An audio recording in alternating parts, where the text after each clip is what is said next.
I'm Leanne McAdoo with Infowars.com, reporting here from Times Square. I am standing next to Rudy Dent. He's a 32-year veteran of the New York City Fire Department. He's worked as well with the New York City Police Department, and he retired right after 9/11. He was there on 9/11. He saw World Trade Center Tower 7 come down. Rudy, tell us about what happened that day. Well, I was off that day, and I received a call at home, and I got to see both buildings come down on TV.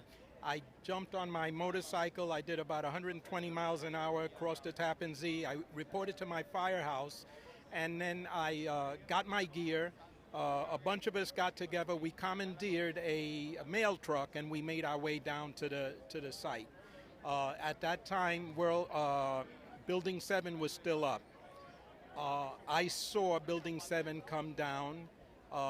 My fellow firefighters who were there, they did that involuntary jerk when a loud explosion goes off. You know, you can't help it, and they did. I'm a Vietnam veteran too, so I kind of didn't jump like they did, but there was an explosion. The building did come down in complete classical controlled demolition. It came down on its own footprint. There's no question about that. As a matter of fact, Richard Gage from Architects and Engineers has completely handled that from his area of expertise. Okay. Now, we heard rumblings, things that the fire department was saying that they were overhearing Larry Silverstein talking to his insurance company of whether or not he should have the building pulled. In your professional opinion, was the building pulled? Well, let me say this. In the New York City Fire Department, as I said, I had 32 years there. I was a chauffeur, and I was also a trained fire marshal. A fire marshal is considered an expert witness in court. He's like a forensic detective. He has the power to administer the oath, take testimony, and issue a subpoena. That's a lot of power. And he's a highly trained investigative person in his area of expertise, in arson. And we have no term that I know of that says pulling buildings. That's not our area of expertise. We've never done that. We don't do that. So for him to say that, I don't know where he pulled that out of, but it's just not part of our operations, okay? Right, so the fire department doesn't have the training to pull a building, to demo a building like that. We're not trained to do that. We've never done that. In my 32 years, I know of no evolution whatsoever that does that. And then talk to me a little bit, obviously, as a professional in the fire department for 30 plus years, they're saying that blaming it on office fires, just a few office fires. Well, if it wasn't so serious a situation, that would be completely laughable. That is ridiculous. First of all, our guys were up there. They were calling for additional hand lines to mop up the isolated pockets of fire. And let me just explain one thing. Never in the history of the world, never in the history of high-rise skyscrapers has ever a skyscraper ever come down because of fire. And I'm talking massive fire. And you know the reason why? Because fire does not burn by itself hot enough to compromise and melt steel. What we had in the World Trade Center, and I saw myself, was molten lava-like pockets of molten steel. All right, I spent the night on the pile searching for bodies, and I saw that with my own eyes. So who are you going to believe? Are you going to believe a bunch of government bureaucrats or my fellow brothers, which I lost 343 guys that day? And I lost Tommy O'Hagan, Bruce Van Hines, and Kenny Kumpel. And I can never forget that.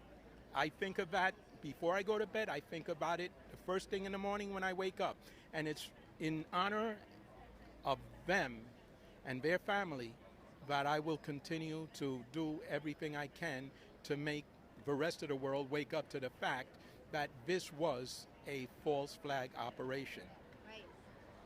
And now, as you're out there with professionals who understand what it is that they're seeing, what were you all saying to each other when you're looking at this molten lava? Well, we were overcome with grief. First of all, we lost 343 guys. We weren't talking about that. If you look at the numerous videos, you'll see the guys bent over in incredible grief. One of the things that we have in the fire department is an incredible brotherhood. We do what we do, an aggressive interior attack, because we believe in each other. We know that our guys will pull us out if we get into trouble. And if we lose somebody, we're family. We're very close. We know each other's families. We know each other's children. And one of the things that I've been privy to is I'm proud of, is that the New York City Fire Department is a calling. It brings out the best in guys, in men who put their lives on the line to save other people's lives. New York City Fire Department is probably the least integrated of all the services, right? When I first came into the firehouse, it was all heavy brogues and stuff. But those same guys, I've seen them bent over giving mouth to little black children that they've just pulled out of a building. And typically when you die or when you cease to start to breathe, you throw up. And they gave them mouth to mouth. I've seen incredible acts of heroism. I love my fellow firefighters. We love each other. And I'm dedicated to exposing this false flag that took their lives. Absolutely. What do your comrades say to you? What do people say to you? Because we've tried to talk to some people, and of course, they have to worry about their pension and things like that. They cannot comment. And I'm retired. But while I was on, I was approached by the news, and I deferred from commenting for two reasons. First of all, I was at 1993, the first bombing, and I saw that. I stood shoulder to shoulder with the FBI while they foraged for little paint chips. And with their forensic science, they can take that paint chip and tell you the make and model of a vehicle that it belonged to. All right? And that was a bombing. This was a bombing.